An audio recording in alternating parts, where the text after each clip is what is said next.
Madam President, Israel's attack against Iran is an unprovoked and unjustified act. It constitutes a flagrant violation of the Charter of the United Nations. This is an attack on nuclear facilities under IAEA safeguard. If these guarantees, and even the presence on the ground of international inspectors cannot guarantee the protection of such installations, then the credibility of the entire nuclear non-proliferation regime is called into question. If those entrusted with upholding this regime are unable or unwilling to condemn and denounce such violations, they must ask themselves, what is their purpose? And are they truly fulfilling their responsibilities? We must resist any attempt to justify what in essence is an act of aggression against a sovereign member state of the United Nations. Any misleading narrative is unacceptable. As Director General Grossi stated in an interview with CNN, we, the IEA, did not have any proof of a systematic effort to move into a nuclear weapon. End of quote. These words merit our full attention. Madam President, it is imperative that everyone returns to a path of reason. Negotiation between the E3, the European three, and Iran. Negotiation between US and Iran with the facilitation of Oman remain a viable and a constructive option available for diplomacy. Algeria has always believed in the power of dialogue, and we echo the call of the Secretary General in this regard. Even in time of heightening tension, mediation and Charter's principle remain our unique, viable tools. Let me quote the Charter.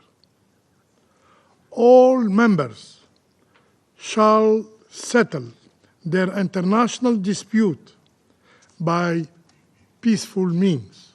End of quote. Madam President, international humanitarian law is clear. Nuclear power plant enjoy specific protection and shall not be made the object of attack.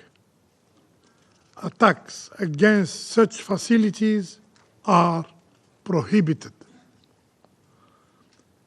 If there remains a risk of radioactive material spreading from the impacted facilities, the potential danger extends well beyond borders, endangering civilian populations across the region.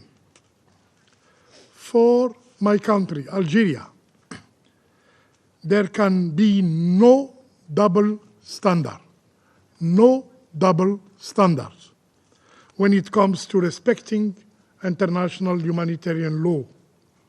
Civilian and civilian infrastructure must be protected everywhere and under all circumstances.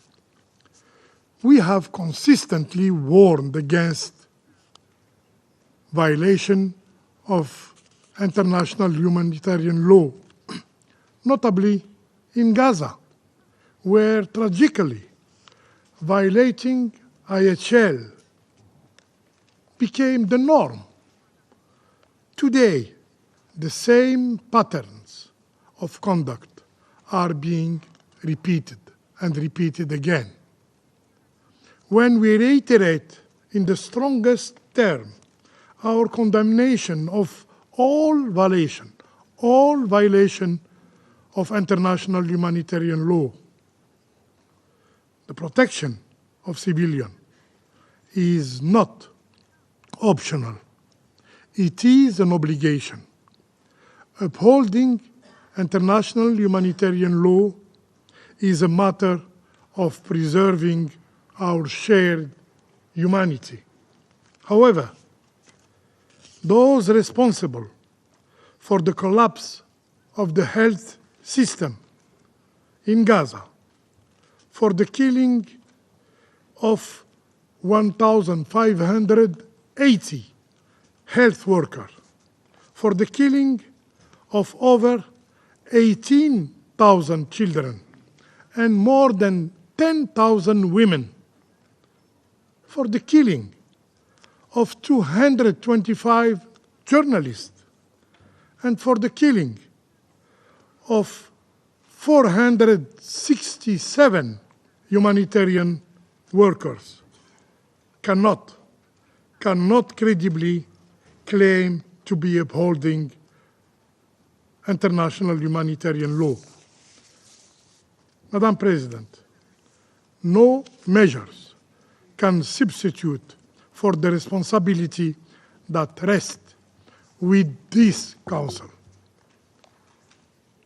In 1981, following the Israeli attack on Iraq, remember,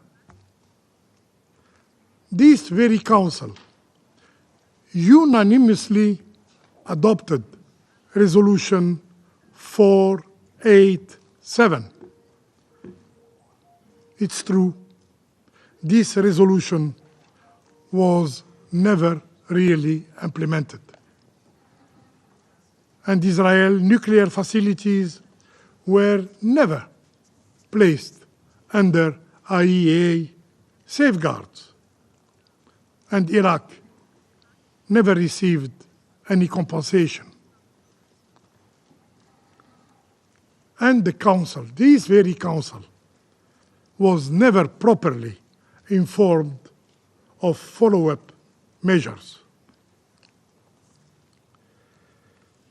This is to show that the legacy of impunity, the legacy of immunity, has dangerous consequences. What we are witnessing today is not simply an isolated act of aggression. It is a profound challenge to the very foundations of the international legal order. The Security Council must fulfill its mandate. Acts that threaten international peace and security demand an adequate response. Inaction should not and cannot be an option. I thank you. Madam President, exactly a week has elapsed since the start of the escalation of the Iran-Israeli conflict, which the Security Council discussed on the 13th of June. In this time, the world has been flooded with images depicting the night skies over Tel Aviv and Tehran and other cities lit up with explosions of tens and hundreds of rockets. The apocalyptic predictions have become a reality. People in both countries have been forced to take shelter in hideouts with each passing day. The list of civilian casualties on both sides lengthens. As a result of the closure of the airspace in the region, many third country civilians have become entrapped and they are striving to find a way home. The Iranian peaceful civilian nuclear facilities continue to be targeted, and this is liable to plunge us into a hitherto unseen nuclear catastrophe. The UN Security Council, the principal body for the maintenance of international peace and security, cannot shirk its responsibility and must provide an objective assessment of the situation and to devise an appropriate decision. We cannot deny the obvious facts. It is indeed Israel which attacked Iran on the eve of the latest planned round of indirect talks between Washington and Tehran. Thereby, West Jerusalem not only demonstrated blatant disregard for the efforts that have been undertaken to seek a diplomatic solution to issues around the Iranian nuclear program, but also demonstrated contempt for its key ally, the United States, which up until recently had been declaring an intent to reach a compromise solution on this matter. It is worth recalling that the Iranian nuclear program is not a scroll secured by 7 seals, indiscernible to the international community. The nuclear facilities and installations in this country are under the safeguards of the IAEA and are continuously subject to scrupulous verification by agency inspectors. Not a single of the member states of this body is under more stringent oversight and scrutiny. Iran has been strictly complying with its obligations under the NPT and the Comprehensive Safeguards Agreement.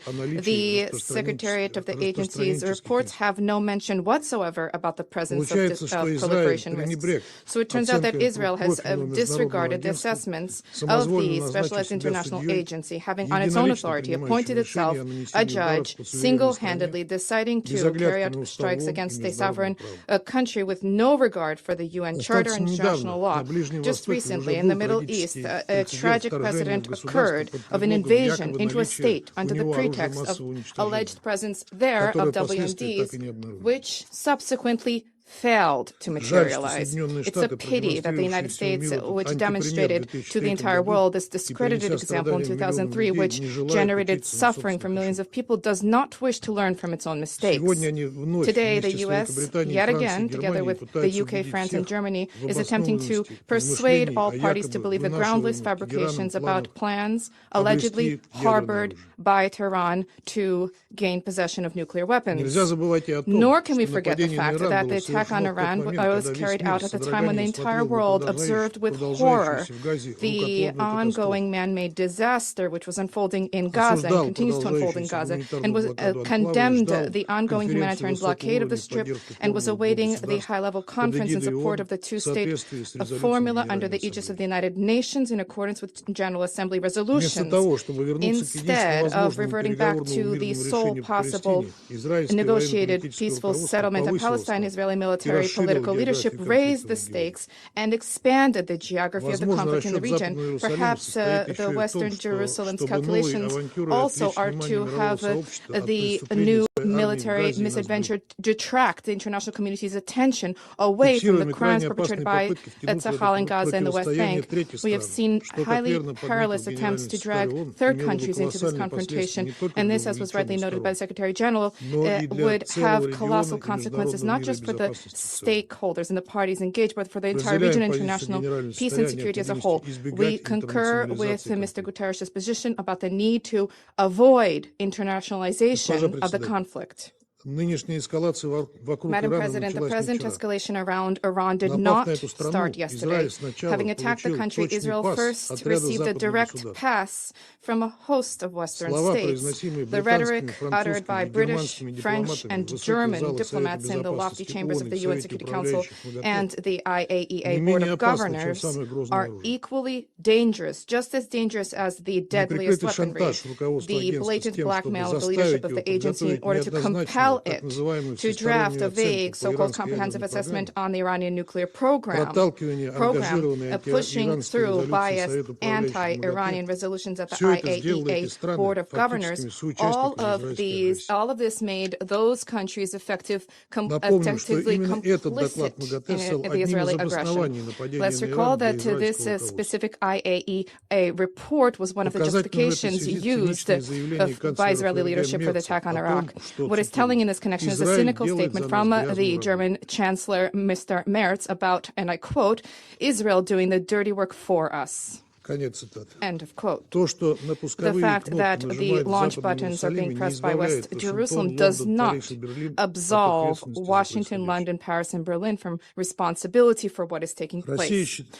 Russia views the ongoing intense Israeli attacks targeting civilian objects in Iran as completely unacceptable and unlawful under international law. As a result of these reckless actions, unacceptable threats are being posed to international peace and security. Nuclear facilities cannot be targeted by strikes. We demand that West Jerusalem immediately cease attacks and raids on Iran, first and foremost the nuclear facilities which are under the protection of the IAEA. We expect that the agency leadership will draft in short order a detailed written report in response to the reports for consideration of the IAEA Board of Governors and the Security Council with a frank assessment of the damage sustained by Iran's nuclear and energy facilities, as well as the safeguards application in that country, including in the context of the presence of inspectors there, inspectors whose lives were under imminent threat. We take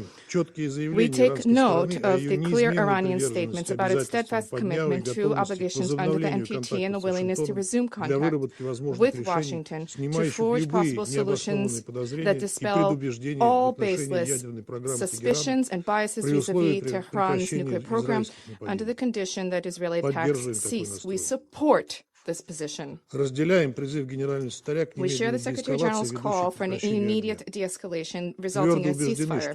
We firmly believe that a resolution can be provided for in a sustainable way only through diplomacy and negotiations. The goals of nuclear non-proliferation, whose cornerstone is the NPT,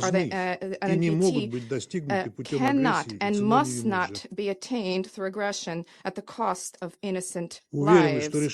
We believe that solutions whereby Iran's right to peaceful nuclear activity and Israel's unconditional safety and security will simultaneously be upheld are feasible and attainable. We have conveyed these options to our U.S. and Israeli colleagues as well as Iranian partners. We stand ready to provide them with the necessary assistance in seeking solutions that are acceptable to all. For now, we still have an opportunity to avoid another devastating war that would have unpredictable repercussions for the entire region and world. We stand ready to seek relevant solutions and decisions at the UN Security Council to engage constructively with all parties who genuinely advocate diplomacy and dialogue. Thank you. Do you want to watch more videos like this one? If yes, subscribe to our channel and press the bell icon next to it. We have decided to bring videos on something nobody talks about: African politics, economy, and increasing power. Thanks for watching, and until the next video, stay tuned. Tell us what you think in the comment section. Like and share the video, and subscribe so that you don't miss any of our African videos. It's the best way to support us.